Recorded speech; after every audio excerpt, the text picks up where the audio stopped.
Taşınmamışlar. Suya düşürmüşler, öyle kalmış.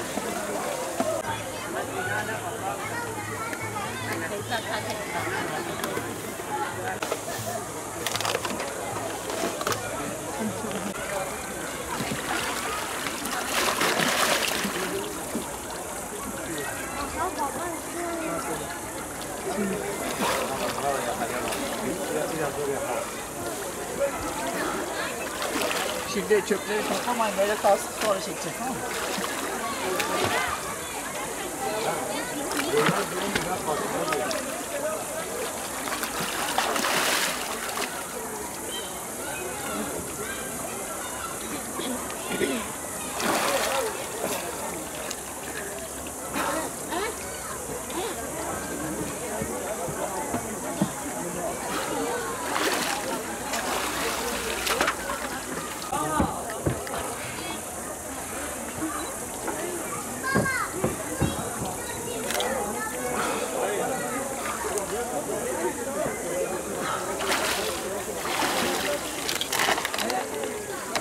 Buraya kalıp.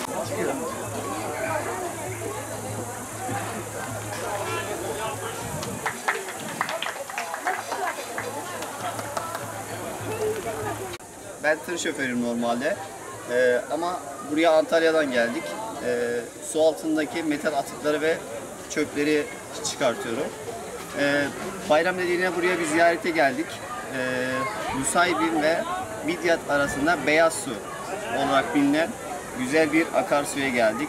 Ama burası gerçekten çok güzel. Cennet gibi bir vadi içerisinde, yeşillikler içerisinde çok güzel bir yer. Ama maalesef insanlardan kaynaklı burada su altında, akarsuda inanılmaz şekilde çöpler var. Bunları gördüm. Yine duramadım. Burada bir dalış yaptım. Buradaki pislikleri, plastik atıkları, plastik vesaire bunların aşırı şekilde suyun altında çok kirlilik tespit ettim. Aşağı yukarı yaklaşık yarım saat dalışta bir çöp kovası plastik atık çıkardık. Buradan söyleyeceğim şu, bu akarsuyumuzu bu çevre halkı sahip çıkması lazım. Eğer bu şekilde devam ederse ileride buraya geldikleri zaman da sadece pis bir kokuyla karşılaşırlar.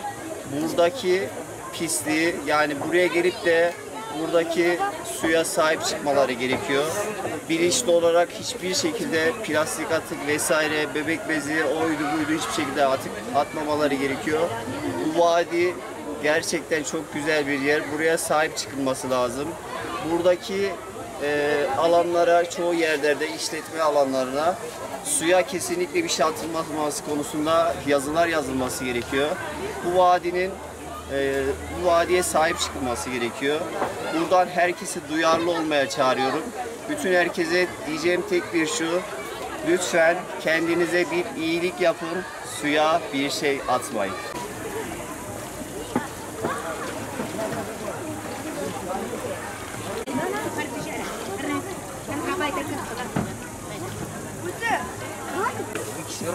Kendine tut.